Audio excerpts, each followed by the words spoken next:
राम राम भाई। हम आए हैं सिद्धमुख से भादरावाड़ा रोड है, उस पर 3-3.5 किलोमीटर चाल का एक गांव है ढाणी छोटी चारवाड़ी के नाम पे। यो गांव स्पेशली इस मारी है कि भाई जो हमारे जो पूर्वज थे, मेरे बड़े बुजुर्ग थे, वो यहीं से निकले थे। जितने भी बैठे हैं ये सारे चार है। और बाबा हर मैंने बात करी, सब बताई बाबा हर ने कि जो भी हरियाणा के जो मेन गांव है, जाजर में, हिसार में, चरखी दादरी में, कुछ और है गांव, एक झुंझुनू के आसपास है, एक यूपी में जो चारवाटी जिस नाम बोल रहा हाँ, वे हमारे उड़े के जितने भी बड़े बुजुर्ग थे सारे आड़े ते लेकर के गए थे। इसकी मैं पूरी कहानी बताऊंगा। जो यह जगह है, जो यो जगह है, बतावा है कि हमारे बड़े बुजुर्गों ने सबसे पहले यहाँ आकर छप्पर गालिया था। यह वह जगह है, वो टेकड़ा है, वो 1600-1700 के आसपास की तक की तो हमारी जो इतिहास है वो बाबा ने बताया, दादा ने बताया। उससे पहला तो फिर और खंगाड़ांगे कितके है।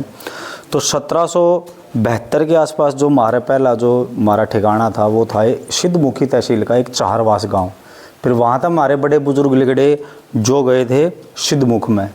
सिद्धमुख में ना फिर दो कम्युनिटी रहती उस टाइम पे। एक तो हमारी चाराड़ी थी, एक राजपूत कुछ थे, ठाकर थे। तो वहाँ पे भी उनके साथ अनबन हुई, या भाई कैसे उनके साथ कोई दिक्कत हुई, या भाई कोई प्रस्थान का जो नौबत आई। हमारे एक दादा थे ठिंडूराम पुत्र श्री सिंगाराम जी, वो 1872 में याड़ा आए, चाराड़ी ढाणी के नाम पर गया। 8 सप्ताह पहला छप्पर गालिया। और जो उसके भाई थे, जो हमारे बुजुर्ग थे, वो कुछ चले गए अपने हरियाणा के झज्जर में, हिसार में, चरखी दादरी के आसपास, और कुछ उनके भाई चले गए यूपी में। तो हमारा जो निकास है, जो हमारी जड़ है, एक छोटा सा गांव सिद्धमुख का, जिसकी जड़ें और टहनियाँ आज भारत देश के कोने कोने में फैली हुई है। यहाँ पे मेरे काफ़ी बड़े बुजुर्ग आए हुए हैं और मुझे बहुत फ़ख्र है, मुझे गर्व है कि मैं इन परिजनों से, इन पूर्वजों से हमने जन्म लिया।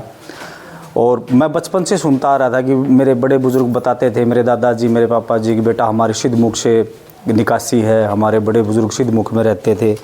और मैंने 2-3 बार आके कोशिश भी की, क्योंकि हमारे जो कुल देवता है उनका जन्म स्थान जहारवीर गोगा जी महाराज जो है ददरेवा में है, वो भी यहीं इसी के पास है।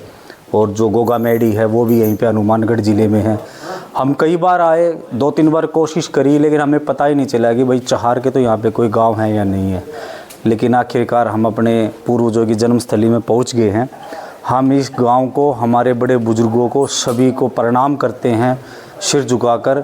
और हम अपने इस गांव की भी पावन मिट्टी लेंगे और उसको इंडिया गेट में समर्पित करके आएंगे।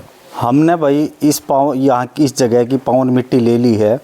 और ये मिट्टी इस गांव की नहीं है, ये मिट्टी मेरे चहारों की, जितने भी हमारे गांव जो दूर दूर बसे हैं, उस पूरे चहार गोत्र के जितने भी हमारे बड़े बुजुर्गों ने, जितने हमारे पिता समान लोगों ने, हमारे भाइयों ने जो देश के लिए सेवा की है और देश के लिए अपने आप को बलिदान किया, उन सब में हमने ये, उनकी याद में ये मिट्टी ली है, उनके सम्मान में हमने ये मिट्टी ली है। और हम इसको इंडिया गेट पे समर्पित करके आएंगे।